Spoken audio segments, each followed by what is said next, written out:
Good morning students. LBS गनोरा के YouTube channel में आपका हार्दिक स्वागत, अभिनंदन।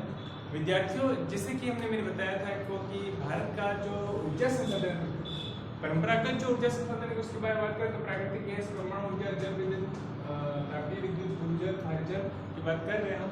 तो भारत के किन किन क्षेत्रों में उनका क्या वितरण है, क्या संचित भंडार है, क्या उत्पादन है, वो सारी बात आज हम करते हैं। आप विद्यार्थियों से मेरी अपेक्षा है, आग्रह है कि आप एलबीएस गनोरा का यूट्यूब चैनल ज़्यादा से ज़्यादा लाइक करें, ज़्यादा से ज़्यादा शेयर करें, सब्सक्राइब करें, जिसमें हमारे एक पॉजिटिव सकारात्मक ऊर्जा हमें प्राप्त होती है।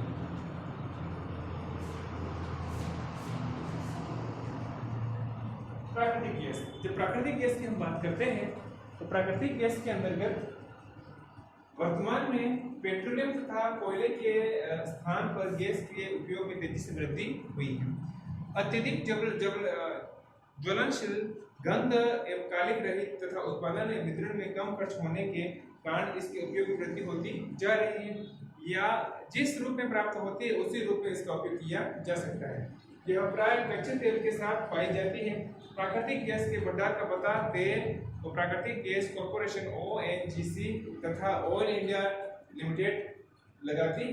भारत के विनिर्माण क्षेत्र एवं घरेलू प्राकृतिक गैस आपूर्ति के लिए भारतीय गैस प्राधिकरण गेल की स्थापना की गई है। आंध्र प्रदेश के तट पर कृष्णा गोदावरी बेसिन में D6 ब्लॉक में प्राकृतिक गैस के विशाल भंडार की खोज रिलायंस इंडस्ट्रीज ने की है। यहाँ पर गैस के लगभग 7 ट्रिलियन क्यूबिक फीट भंडार पाए गए हैं। गैस के विशाल भंडार को 1.2 बैरल अथवा 165 मिलियन टन खनिज तेल के तुल्य बताया गया है। इस क्षेत्र में गैस की इस खोज को विश्व में अब तक की बड़ी खोजों में एक माना गया है। प्राकृतिक गैस के सबसे बड़े उपभोक्ता क्रमशः विद्युत उत्पादन क्षेत्र 35% एवं उर्वरक उद्योग क्षेत्र है।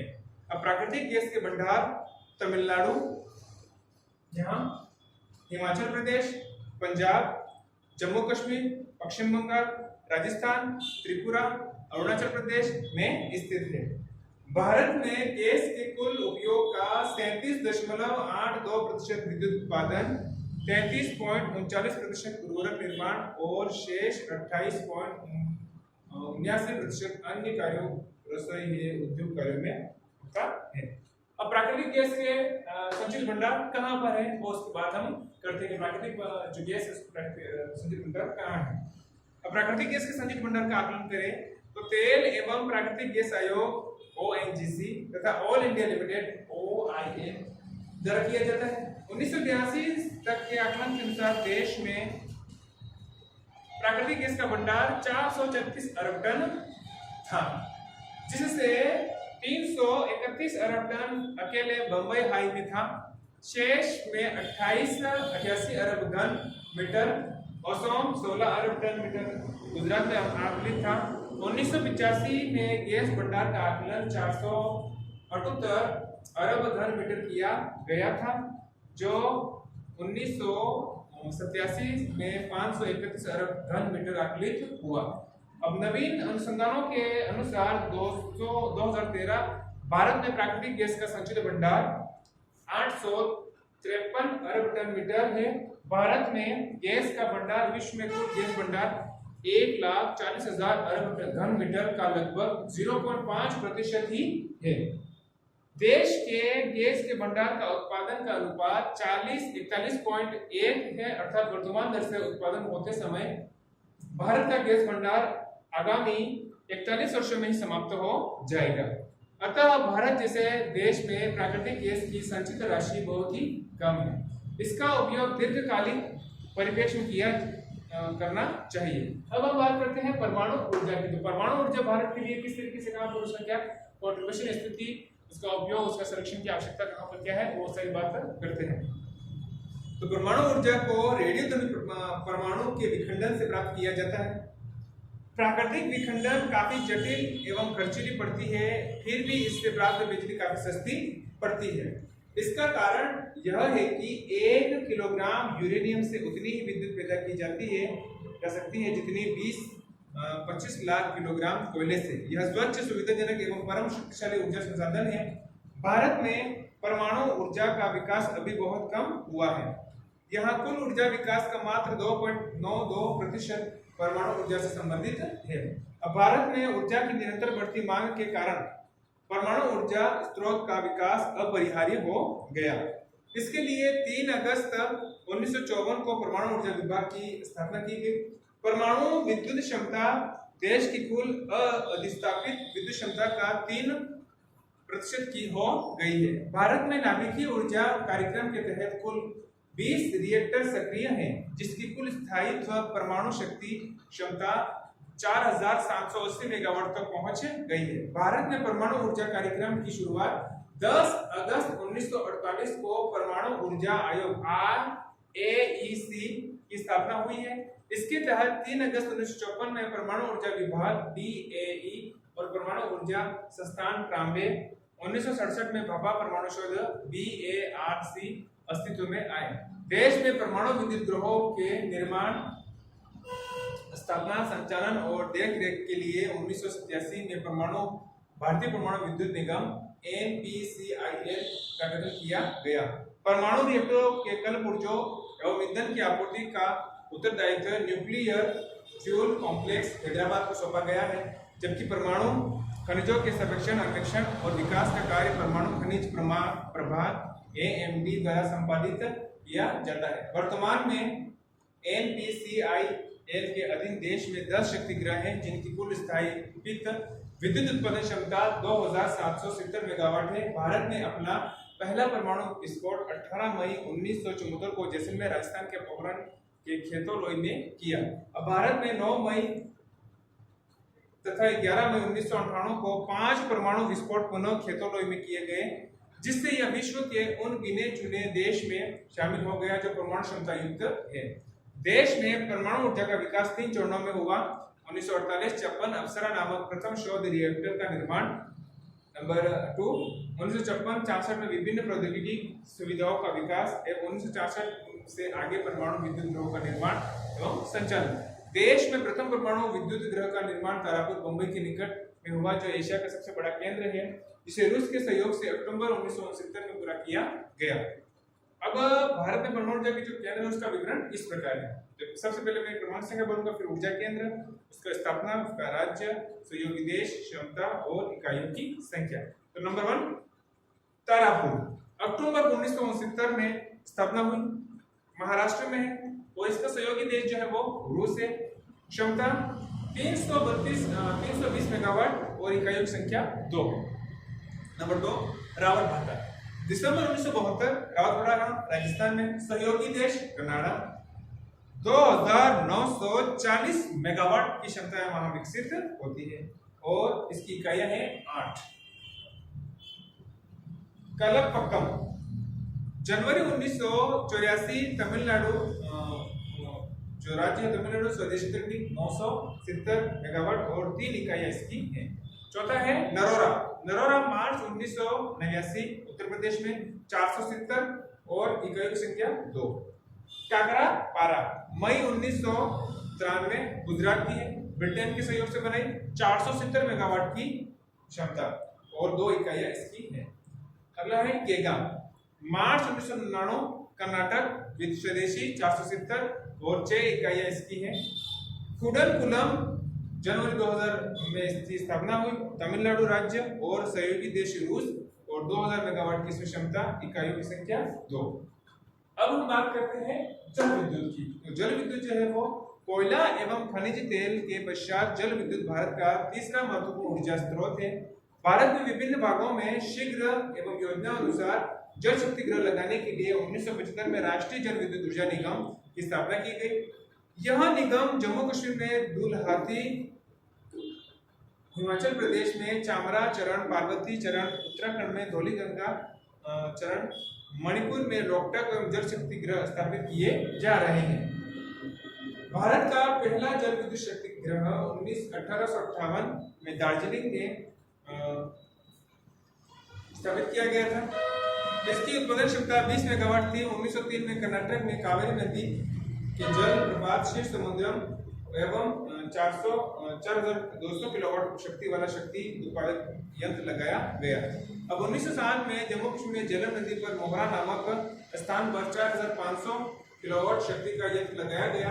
मुंबई के निकट 1915 में टाटा जल विद्युत योजना, 1922 में आंध्र घाटी शक्ति पूर्ति योजना, 1927 में टाटा शक्ति योजना कार्यान्वित की गई। अब राज्य सरकारों ने पायकरा 1932, जोगिंद्रनगर 1935, मेटूर 1937, पल्लीवासम 1940, पापासनासम 1943, गंगा विद्युत ग्रिड योजना 1936 और 1953 में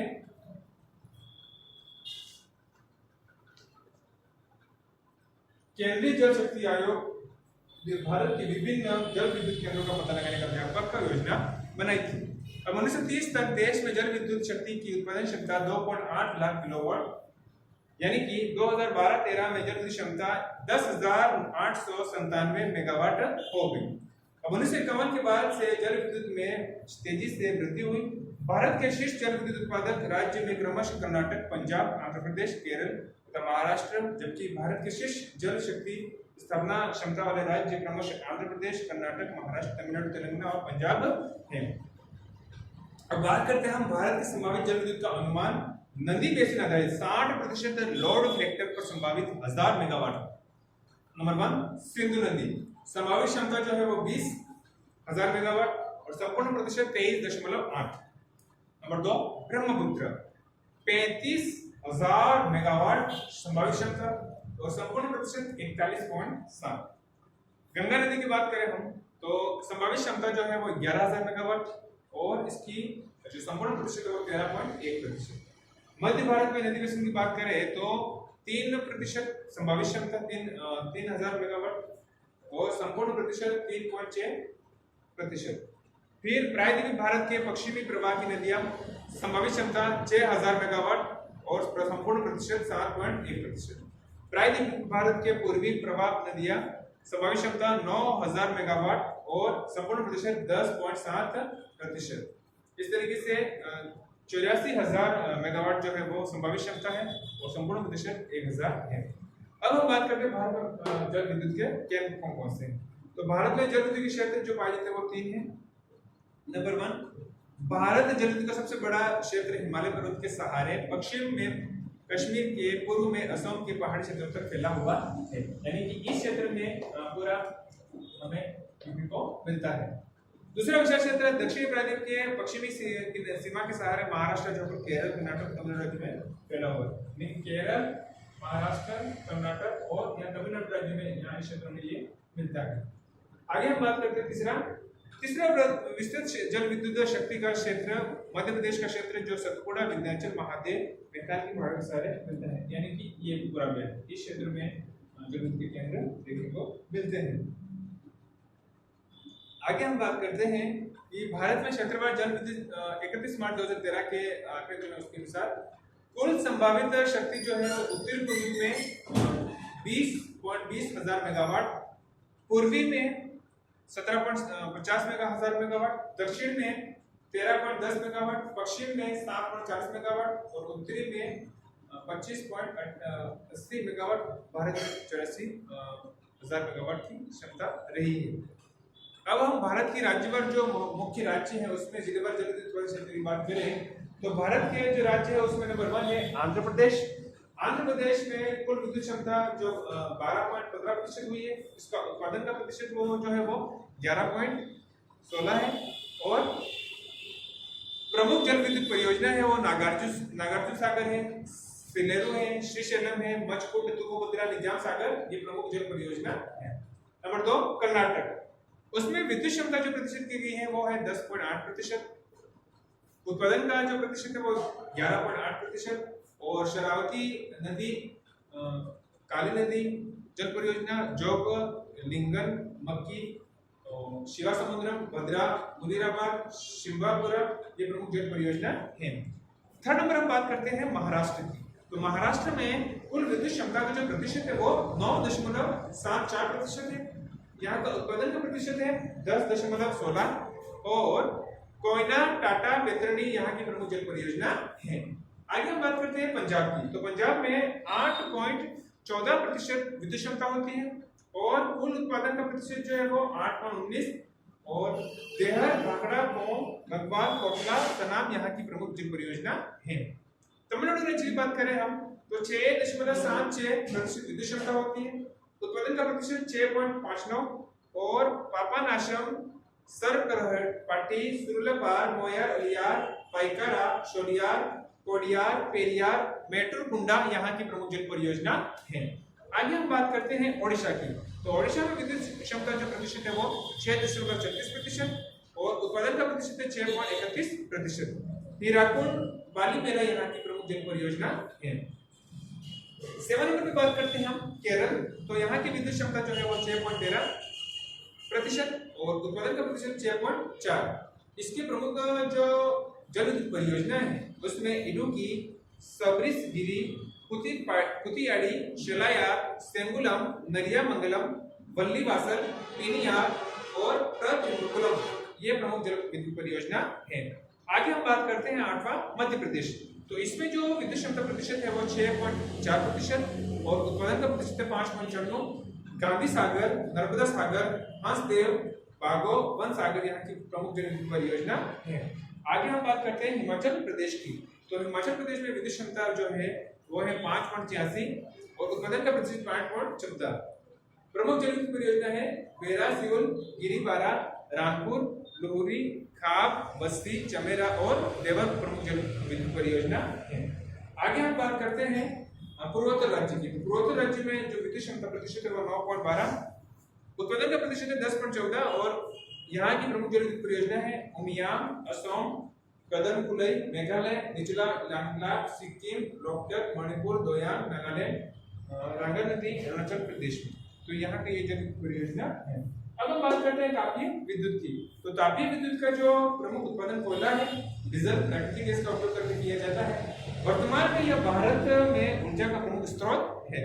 आज देश की कुल स्थापित विद्युत क्षमता का 61.26%, उत्पादन का 65.55% ताप विद्युत से प्राप्त होता है।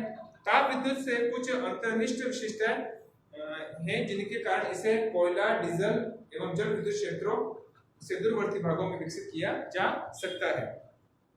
दूर तक संप्रेषित किया जा सकता है। मौसम परिस्थितियां का कम प्रभाव पड़ता है एवं संबंधित परियोजना को पूरा करने में कम समय लगता है, परंतु यह पर्यावरण अनुकूल नहीं है। न केवल इसमें कोयला, पेट्रोलियम, गैस जैसे अनवीनीकृत संसाधनों का ह्रास होता है, वरन इसके शक्ति ग्रहों में विषैली गैस उत्सर्जित होती है, जिससे समीप का पर्यावरण प्रदूषित होता है। देश में वर्ष 2013 में तापीय विद्युत की स्थापित क्षमता 65.55% मेगावाट थी। ताप विद्युत को प्रोत्साहन देने के लिए नवंबर 1975 में राष्ट्रीय ताप विद्युत निगम की स्थापना की गई, जिसके उपरांत ताप विद्युत की भागीदारी तीव्र गति से बढ़ी। इस समय एनटीपीसी कोयले पर आधारित 13 ताप विद्युत योजनाओं के साथ गैस, डीजल आदि चलित बिजली घरों का संचालन कर रहा है। वर्तमान में एनटीपीसी 17,930 मेगावाट क्षमता की 18 विद्युत परियोजनाओं का क्रियान्वयन कर रही है। इसकी स्थापित क्षमता 30,644 मेगावाट है। इसको हम एक सारणी के माध्यम से समझने का प्रयास करते हैं। पहला जो राज्य इसका ताप उत्पादन क्षमता है 2013 की डेटा है। महाराष्ट्र की बात करें हम तो महाराष्ट्र में कुल जो क्षमता है वो प्रतिशत 13.43%, उत्पादन का प्रतिशत 14.31 और प्रमुख जल विद्युत परियोजना है वो कोराडी, नासिक, खापतखेड़ा, पारस, भुसावल, उड़ान, चंद्रपुर, चोला, कांबे, रत्नगिरी, दाभोल इसकी प्रमुख जल विद्युत परियोजना है। गुजरात की बात करें तो 10.42%, उत्पादन का प्रतिशत जो है वो 12.97 और प्रमुख जल विद्युत परियोजना उकाई, गांधीनगर, तारनी, साबरमती, अहमदाबाद, बंकाबोरी, धुवारन, कच्छ और सिक्का। आगे हम पश्चिम बंगाल की बात करें तो उत्पादन क्षमता जो है वो क्षमता प्रतिशत में जो है वो 6.94% और उत्पादन का प्रतिशत जो है वो 6.65। प्रमुख जल विद्युत परियोजना बंदेल, गौरीपुर, कोलकाता, टीकागढ़, बजबज, दुर्गापुर, कोलाघाट, संताल और डीह ये प्रमुख जल विद्युत परियोजना है। आगे हम बात करते हैं उत्तर प्रदेश। तो 6.32% क्षमता, उत्पादन का प्रतिशत 6.8 और ओबरा 1978 में रूस के सहयोग से बनी, पचीरा, परिचा, पनकी, सिंगरौली और हरदुआगंज 1942 में बनी। तमिलनाडु की बात करें तो 5.94% और उत्पादन का प्रतिशत 5.39। यहाँ की प्रमुख जल विद्युत परियोजना एन्नोर, तुतुकुड़ी, नेवेली 1953 में रूस के सहयोग से बेसिन ब्रिज नॉर्थ चेन्नई बने। नंबर 6 आंध्र प्रदेश 5.54% क्षमता और उत्पादन का प्रतिशत 4.51। किथगुड, रामागुंडम, विजयवाड़ा, नेल्लोर, मद्दानूर इसकी प्रमुख परियोजना है। आगे हम बात करते हैं मध्य प्रदेश की। तो मध्य प्रदेश का उत्पादन क्षमता जो है वो है 5.56, उत्पादन का प्रतिशत 4.92। सतपुड़ा, अमरकंटक रेंज इसकी प्रमुख जल विद्युत परियोजना है। आगे हम बात करते हैं छत्तीसगढ़। तो क्षमता का प्रतिशत जो है वो 4.12, उत्पादन का प्रतिशत 4.92, सतपुड़ा, अमरकंटक और पेंच। नेक्स्ट हम बात करते हैं छत्तीसगढ़। तो क्षमता जो है वो 4.12, उत्पादन का प्रतिशत 3.94। कोरबा 1972 में रूस के सहयोग से बनी और यहाँ भिलाई भी प्रमुख जल विद्युत परियोजना है। आगे हम बात करते हैं लास्ट झारखंड 6.78 क्षमता प्रतिशत और उत्पादन का प्रतिशत जो है वो 6.02। पतरातू फरवरी 1978 में रूस के सहयोग से बनी जल विद्युत परियोजना और दामोदर घाटी निगम की में चंद्रपुरा, बोकारा, दुर्गापुर और चांदेर यहाँ की प्रमुख जल उत्पादन क्षमता उत्पादन की प्रमुख जल विद्युत परियोजना है। आगे हम बात करते हैं लास्ट भारी जल या गुरु जल। गुरु जल और भारी जल जिसको हम हेवी वाटर कहते हैं वो उसका प्रमुख परंपरागत ऊर्जा संसाधन है। देश में इस समय कुल 8 भारी जल के संयंत्र नागल 1961 में पंजाब में बना, बड़ोदरा 1980 में गुजरात में बना, तुतुकुड़ी 1978 में तमिलनाडु में बना, कोटा 1985 में राजस्थान में बना, तालचेर 1985 में ओडिशा, थाल 1987 महाराष्ट्र, हजीरा 1991 में गुजरात और मानगुरु 1991 में आंध्र प्रदेश में क्रियाशील है, जिनसे दबानुकूलित गुरु जल रिएक्टरों में उपयोग हेतु पर्याप्त भारी जल प्राप्त हो जाता है। हाल ही में भारत ने कोरियाई गणतंत्र को 21 टन गुरु जल का निर्यात किया। देश में परमाणु ऊर्जा विभाग DAE के 4 शोध केंद्र Trombay, BRC, Kalpakkam, IGCR, Indore CIT और कोलकाता BESS में कार्य कर रहे हैं। इसके अतिरिक्त तुंगला की शोध प्रयोगशाला गुलमर्ग, न्यूक्लियर शोध प्रयोगशाला श्रीनगर, भूकंपीय स्टेशन गोदी बिदनूर कर्नाटक में स्थापित किए गए हैं। इन केंद्रों में परमाणु ऊर्जा, फास्ट ब्रीडर प्रौद्योगिकी, लेजर इंसिलेटर, क्रायोजेनिक, सुपर कंडक्टिविटी और अल्ट्रा हाई वैक्यूम आदि क्षेत्रों में महत्वपूर्ण शोध कार्य किए जा रहे हैं। तो ये भी हमारी एक गैर परंपरागत ऊर्जा भारत में इसके प्रमुख कौन कौन से कंटेंट्स हैं उसके बारे में हमने आज चर्चा की। प्राकृतिक गैस के संचित भंडार, परमाणु ऊर्जा, जल विद्युत, तापीय विद्युत, भूजल, भूजल में किस तरीके से कौन सा क्या है वो बात किया हमने। तो आज की क्लास में विद्यार्थियों हम इतना ही बात करेंगे। आपने MBS गुनोरा का YouTube चैनल देखा, लाइक किया, सब्सक्राइब किया, इसके लिए आपको हृदय की गहराई से MBS परिवार की तरफ से प्रकाश रावत बहुत बहुत आभार और धन्यवाद ज्ञापित करता हूँ। आप इसी तरीके से हमारे MBS गुनोरा के YouTube चैनल से जुड़े रहें। आपका दिन शुभ रहे।